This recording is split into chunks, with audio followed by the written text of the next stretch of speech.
बच्चों, अब हम सवैया कविता का चौथा काव्यांश करेंगे। काननी दे अंगुरी रही वो, जब ही मुरली धुनी मंद बजे हो। काननी, कानों में उंगली दे दूंगी जब मुरली की धीमी सुर बजेंगे। अब यहाँ पर गोपी कहती है कि जब कृष्ण वंशी को मधुर स्वर में बजाएंगे तो मैं अपने कानों में उंगली दे कानों को बंद कर लूंगी। क्यों? ताकि कृष्ण की बांसुरी का स्वर मुझ पर कोई भी प्रभाव ना डाल सके।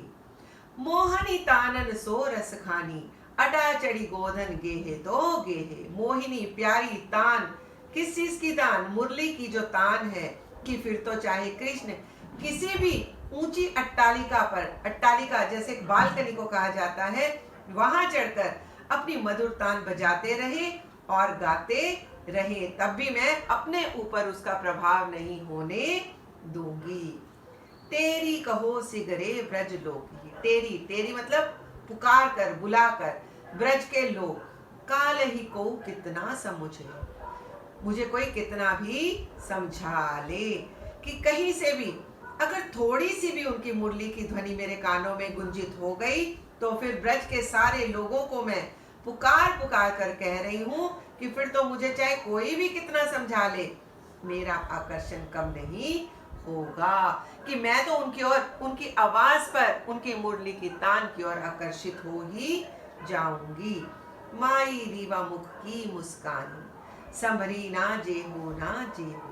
अब आगे कवि को कह रहे हैं कि उनका तो सम्मोहन ही, जो कृष्ण का जादू है, वो ऐसा सम्मोहित करने वाला है कि उसके आनंद से कोई भी अपने आप को बचा नहीं पाएगा। अब यहाँ पर जो गोपी है वो ये कह रही है कि ब्रजवासियों के समझाने पर भी मैं किसी लोक लाज को नहीं समझती। क्यों?